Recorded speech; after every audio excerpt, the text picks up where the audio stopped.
Hey guys, it's Jess and welcome back to my channel. So today's video is going to be something quite different. It's really important, something very close to my heart, and I really do hope that you'll all watch to the end. I have been meaning to make this video for a really long time. I would say months, but honestly I feel like it's something that I always knew I needed to make since I started my YouTube channel. I just never felt like the timing was right.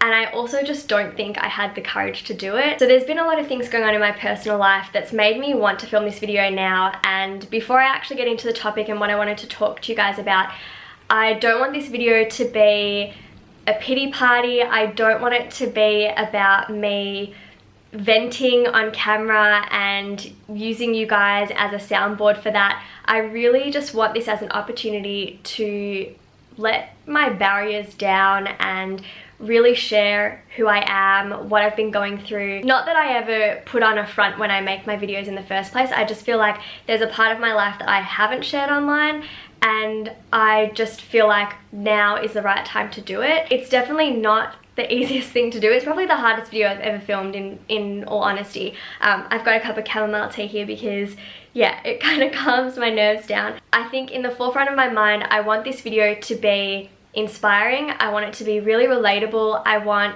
even for just one person watching this video right now, to be able to walk away and feel more empowered, to feel more confident, to feel more understood and supported, and also just more optimistic towards the future. And if this video helps even one person, then that is the reason I'm making this video in the first place. You know, and not just to say that I'm making it only for other people. I am, in all honesty, making it for myself as well. I feel like it's time that I just kind of reflect on what's been going on for me and share that with all of you as well. So, you know, it does work both ways, but my intentions are good here. And yeah, this is not going to be a little pity party video where I'm going to get all upset. You know, this isn't the easiest topic for me to talk about, but I want to do it with a bigger purpose in mind. So I really hope you guys appreciate this video, and as I talk about what it is that I'm going to share with you in a moment, please feel free to share your comments down below if you can relate to what I'm saying. If you feel like anything in particular resonates with you, then I'd really love to hear it. So I've seen a lot of YouTubers been posting up videos about mental health. I know it's getting discussed a lot more on YouTube, on the internet, on social media, and I really commend all of the creators out there that have posted a video about their own personal experience. And that's something that I wanted to do today. And I really do hope that you guys will watch to the end, because there is a lot of stuff I want to cover. There's a lot I want to share, and I want to let you guys into this part of my life and hope that it does make a positive impact for all of you. Now, in particular, I want to talk about anxiety under the umbrella of mental health. Anxiety is something that I've personally been dealing with for honestly since I was very young. And it was only once I got to year 12 that I actually realized that I have had a lot of moments where I felt highly anxious, and I find it very challenging to label someone as having anxiety. I don't really see it as something that you have. It's more something that I see on a spectrum. So everybody at some point feels nervous or overwhelmed, and on a scale of 1 to 10, perhaps we typically find that those feelings don't really pass a 2 or a 3. And for some of us, it might be more regularly that it gets to like a 5, 6, 7. And for even others, it can get to as bad as a 10, and that's when life just becomes way too much, way too overwhelming. So I wanted to share my perspective on how I see anxiety, and also my own personal story of how I've dealt with it, and what sort of things I personally am learning to deal with better, learning to manage, and the sort of growth that I have had over the last few years in particular. So some of you might find it quite interesting, bizarre, or even funny that a person like me can be so happy and bubbly on camera, and yet all of a sudden one day I pop up making this kind of video. And in all honesty, it's because I think a lot of you are starting to become aware that on social media we only want to share the best parts of our life.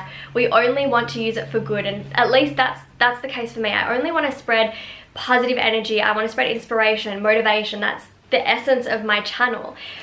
But it's also important to talk about the harder stuff in life, because life is not always easy. And if we don't talk about things that are challenging for us, if we don't acknowledge any feelings of anxiety or stress or overwhelm or sadness, then we're really denying a part of ourselves that needs that extra support. So that's why I want to make this video. And I thought I would start at the beginning, from when I really first started to realize that I had these moments of feeling quite anxious, and then how it's kind of affected me over the last few years through my teenage years and also whilst being a young adult. So when I was about, I think 10 or 11, I went on my first school camp, and I was pretty nervous. I honestly thought I was just homesick at the time, but I remember getting there and the first night feeling really, really scared. And I think it's just because it was very overwhelming to be in this new environment away from my family. I wasn't used to it. It was a 4-day camp, and looking back, it might seem like a really tiny thing, and camp is supposed to be fun, but I didn't really understand what homesickness was. I didn't know what anxiety was. And so when I started to get these nervous feelings in my stomach, I didn't know how to manage it. I didn't even have the tools to identify those feelings in the first place. And I just remember getting so overwhelmed that I made myself sick. And then I remember starting high school, and my first day of high school was far from enjoyable for me. It was really, really unpleasant, and not because the teachers were mean or my friends weren't nice. I had amazing friends at school. I'm so, so grateful for those memories that I have with all of them, and I had awesome teachers. But I do remember it was a whole new campus. It was a new building, new teachers, new subjects, and my mum worked at the school at that time, and I just freaked out. And I remember, again, being in the bathroom and shaking from nerves, just getting so incredibly anxious and overwhelmed by this huge change. And so I remember splashing water on my face again, and my mum just said to me, look, why don't you just go to your first class, see how you go, and, you know, come back at recess to my office, and if you're not feeling well, I can take you home. And that's actually what ended up happening. I did go home early that day, and the following day I started to feel better, and as I eased into this new crazy situation or environment, this unfamiliar environment, my anxiety subsided. So when I get all of your questions about how to manage nerves or anxiety first day back at school, or what do you do when you're starting in a new school and you're the new kid, I can completely empathize with what you're going through, because I have been there. And that is why I make the content that I make, because I have been there. I know what it's like. I want you guys to feel like I get you. I get what you're going through. And it's not something that 1 in a million people experience. This is something that everyone experiences to some degree. I just had a really heightened reaction, which sucks, but that's just what happened to me. And so I guess I want to now kind of fast forward to year 12, because I think from grade 7 to grade 12, I did pretty well. I don't remember having too much stress in my life. I wasn't a very anxious person. I just think that there are particular moments in my past that elicited these heightened feelings of anxiety. And so I remember very vividly in year 12, I was in the library with a couple of my friends. My best friend at the time, Daniel, was there, and I think I went to the cafe near the library because it was a public library. So I went to a cafe nearby to get something to eat. And I remember what I had. I had a hot chocolate and a slice of banana bread. Not that I eat either of those things anymore, but that's what I got. I remember it really, really clearly. And I remember then getting into the library and starting to feel almost like a shortness of breath. Like it was really quite unsettling. I actually thought I was having an allergic reaction, that there might have been nuts in the banana bread, because my dad can't eat certain nuts and I haven't been tested, and I thought, oh my god, maybe I'm allergic to walnuts or hazelnuts or something. And I remember ringing my mum and saying, Mum, I think I'm having an allergic reaction because my throat feels sort of like it's closing up, and I don't have any antihistamines with me. I don't really know what to do. And I remember her being on the phone with me and just doing a bit of breathing exercises and sort of just trying to calm me down. And not that I was getting really worked up, just trying to make sure that I stayed calm. And I think that she had a little bit of an inkling that perhaps it was anxiety and not this allergic reaction. And so I told my friend Daniel that I wasn't feeling well and I was going to drive home, but I didn't actually explain why I wasn't feeling well. I think he probably thought I was just having a stomach ache or something like that. And so I drove myself home, and the whole time trying to think to myself, it's okay, like just keep breathing, you're okay, you know, your throat's not going to completely close up or anything like that. And when I got home, I just sat outside on the deck with my dad, and being a GP and naturopath, I said to him, just watch me, because I'm really scared that like my throat's going to close up or I'm going to faint and something's going to happen because maybe I ate something. And I think that's when it sort of clicked that nothing was actually happening. There was no allergic reaction. I had no hives. I had no rash. There was no evidence that my throat was closing up. It wasn't the case at all. It was just this way that my anxiety had manifested. And for some people, it manifests by them feeling dizzy, short of breath, sweaty, their heart is racing. It does manifest in all different ways. Maybe you get a really upset stomach. For me, that's how it started. That's how I knew that I was getting anxious, because I would have this shortness of breath feeling in my throat. And so a couple of months after that incident, I remember sitting my first final exam for high school, and it was an English exam, and I was seated, out of 120 kids in my year, I was seated front row in the center in this huge echoey hallway, and there were the examiners at the front reading out the instructions. There was a big clock right in front of me and a garbage bin as well, and I all of a sudden had this wave of overwhelm come over me. And I just freaked, and I thought, oh my god, oh my god, oh my god, I'm gonna be the kid that throws up in front of the entire year during the English exam. That's gonna be me. It's gonna be written about, it's gonna be talked about, it's gonna go around all of the schools around the area. That's gonna be me. And it was terrifying. Now, I don't know how I did this. I think I'm just so stubborn-minded, but once they said reading time, I started flipping through the exam, and I realized, oh, I got this, I know this answer, I know that question. That's awesome, they're asking this particular essay question that I already did an essay on during class. So I started to feel a lot more confident about the exam, about my abilities, and I just got through it, and I actually smashed out that exam. It was my best subject. English was my best subject in high school, and so it all obviously worked out really well in the end, but it doesn't take away from the fact that it was a really challenging moment for me, and it was definitely a moment where anxiety almost got the better of me, but I refused to let that happen, especially if it was going to be affecting my future. And then we fast forward another year after I had completed high school and I started at university, and I was seeing my very first boyfriend. So we actually started dating in our final year of school, but our relationship continued for 2 years. And when I think back, this person, I really have no idea if they'd ever be watching my videos, but I am mindful of what I say and how I talk about other people. This person, he's not a bad person. He just really didn't understand a lot of what I was going through. And there were absolutely times where my level of anxiety was heightened, and it was almost like he blamed me for it, or he felt like I was putting it on myself, that I could control it, and it was all in my head.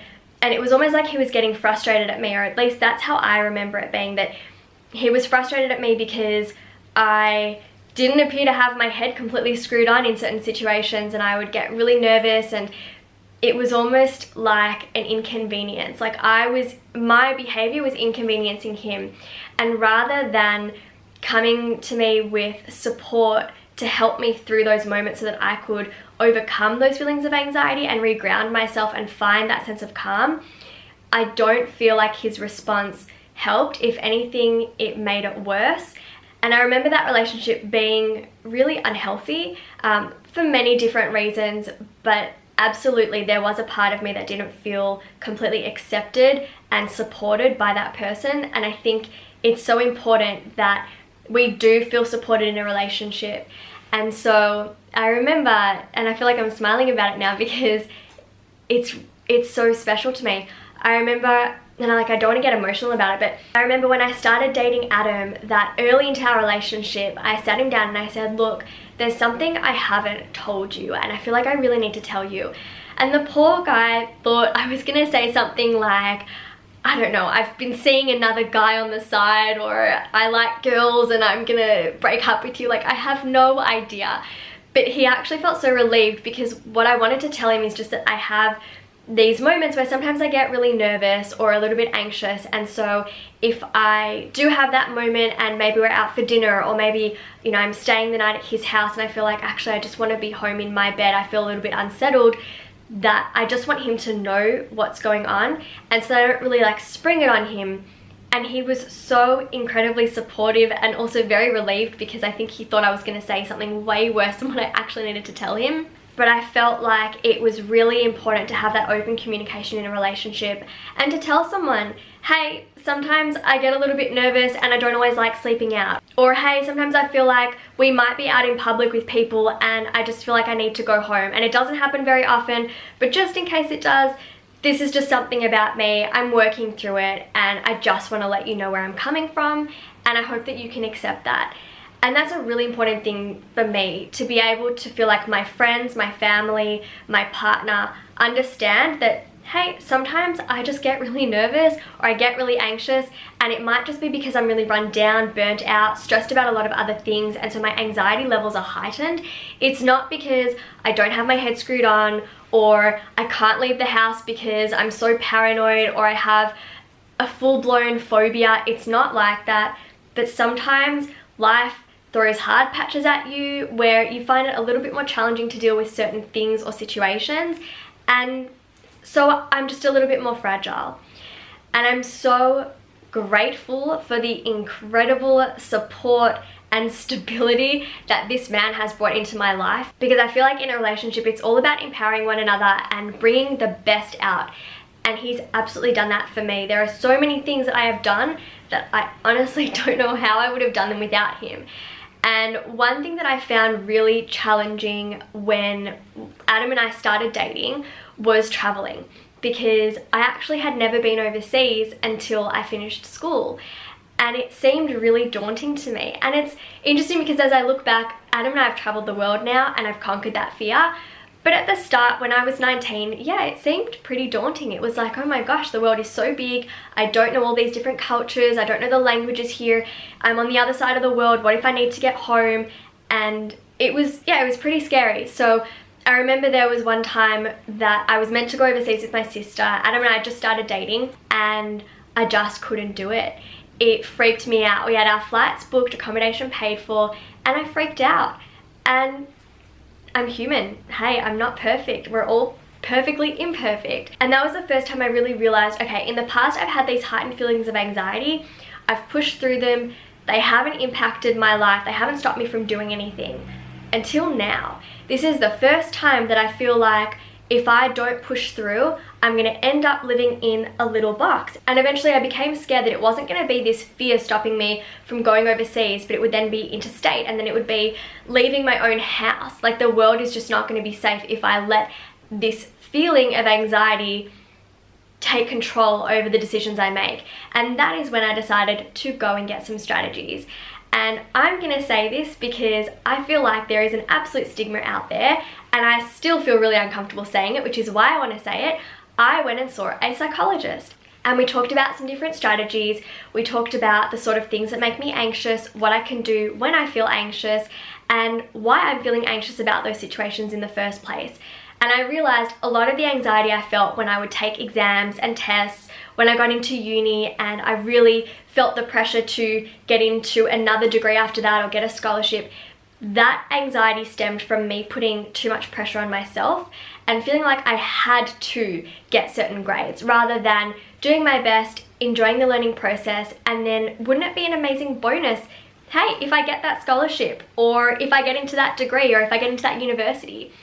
And that is definitely a big part of why I started my channel Study with Jess, because I know that a lot of my past when I was studying could have been happier and easier, and so I want to empower you guys to really enjoy your studies and get the most out of it. And then I also had to learn that sometimes my feelings of heightened anxiety or feeling overwhelmed just stem from the fear of the unfamiliar, and it is important to take baby steps. And you don't always have to throw yourself into the deep end. Maybe it's just taking a really short overseas trip. Maybe I wanted to go from Australia to New Zealand first, which I did, followed by Thailand, and then to America, and then to Europe, and go further and further and go for longer and longer. And I learned to slowly manage my feelings of anxiety embrace change, embrace new environments, and find an absolute love for travel. And now I can honestly say that the traveling I have done has helped me grow as a person more than anything else I can think of I've ever done in my life. And that's because I didn't let my nerves get the better of me. And so I know that some people might think it's really weird that a young girl has a panic attack because she's so scared to go on a beautiful holiday overseas. But honestly, I'm human, and to me, that is what scared me. That is what made me feel really overwhelmed, and I needed to go and get some strategies to deal with that. Whereas other people, it might be a fear of leaving the house, it might be a fear of failure, it might be anxiety relating to social situations and meeting new people. Everybody's different. Everybody gets nervous doing something at some point, and hey, that's just who we are, and we just have to accept one another. We have to respect that and know that everybody goes through something. Everybody has something that they don't talk about, and you think their life is perfect, but it's not. We're all actually here on this earth to go through a journey and to learn and to grow, and challenges make you grow. And I love this phrase that a friend of mine actually shared with me and with Adam when he was over the other night. And he was talking about life's struggles and how we should never let a struggle or a challenge go until it blesses us. And the idea behind that was, when something is hard in life, we have to find the reason that we're experiencing it. We have to find the growth, the opportunity for growth in that. And so even though it might be really challenging to get through, there is a blessing in disguise there. And for me, my fear of traveling enabled me to be more confident, and it taught me that the world is beautiful and it's there to be experienced, and it's okay if I feel nervous sometimes, because it allows me to empathize with other people on a much deeper level. It allows me to treat other people with more kindness and support and take on a more gentle approach. So whenever life throws you a challenge, and you can think of it with respect to anxiety and mental health, but any challenge in life, there is always a reason we're experiencing it, and there's something to be learned from it. And when we can actually see it from that perspective, it doesn't seem so bad anymore. It actually seems like we're being given this opportunity to grow and to improve and to become stronger. Now, I don't want to give the impression that anxiety is a thing of the past for me. It's actually something that I still deal with today. I still get really nervous giving presentations. I still feel as though I have this fear of failing. I have this fear that I'm going to go blank. I have this fear that I'm going to be judged. What if I don't give a great presentation? It doesn't have to be perfect, but I want it to be excellent.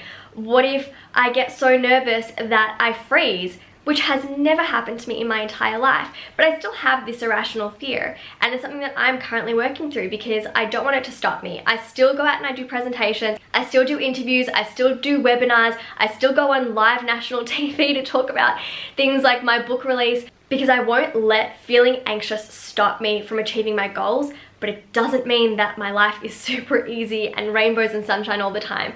Sometimes I feel absolutely exhausted when I get home after giving a presentation, because it really takes a toll on my energy. And I'm learning to deal with it. I'm learning to get better at that.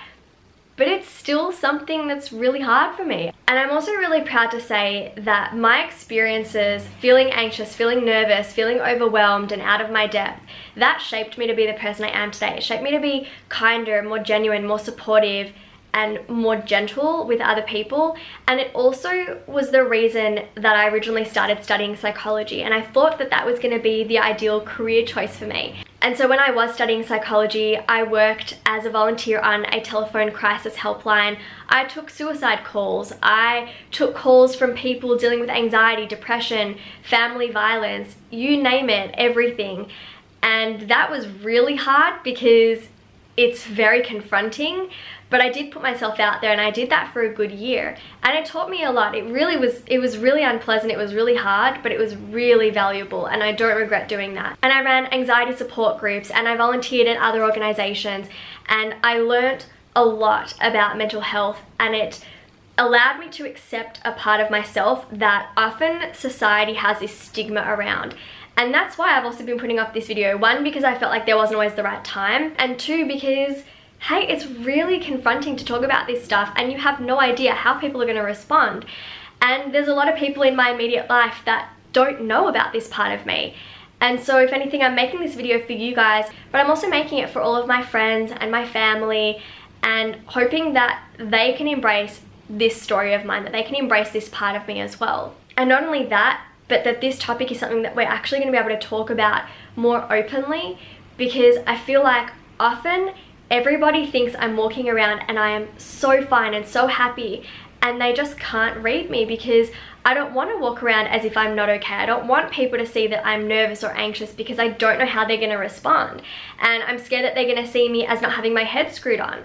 And so I just put on this front like everything is perfect all the time, even when I'm honestly screaming on the inside because I'm just not okay. And that sucks, to really be not okay and to have to feel like no one's really gonna get it, or you're scared about how they're gonna respond, so it's probably safer just to act like everything's fine. I don't want to do that anymore. And so I want my family and my friends to understand this, and I want all of you guys to feel more confident to talk about your feelings in general, all emotions. And so I just want to say thank you. Thank you, YouTube. Thank you to all of you for giving me this platform and for giving me the opportunity to actually share my story, to actually say, hey, this is me, I feel like this sometimes, and that's okay, because everybody feels like that sometimes, and everybody feels nervous or scared or upset on a scale, and it's not like you feel really nervous X amount of times and then there's something wrong with you, or you have to warrant a diagnosis of anxiety disorder or social anxiety. I don't have a disorder, but sometimes I get really nervous, and it's just a lot more frequent when I've been going through a really stressful time in my life, or I've neglected myself and I don't have the ideal work-life balance. Maybe I've been really burnt out and run down lately. It really depends on a lot of factors, and it doesn't mean that there's anything wrong with me. It makes me human. So thank you to everyone who watched to the end. I really appreciate your ongoing love and support. And yeah, share something down below if you want to comment whether this video helped you, if you want to comment about your own personal story or any challenges you're facing, if you want to give some advice to one another, please do. I want this to be just a really safe platform for us to be who we are, support one another, and just embrace what makes us us. So thank you guys for watching. I hope you'll have an amazing week, and just know that even when life throws you some challenges, it does get better, and there's always something that we can learn from them. Mwah. I love you guys. Bye.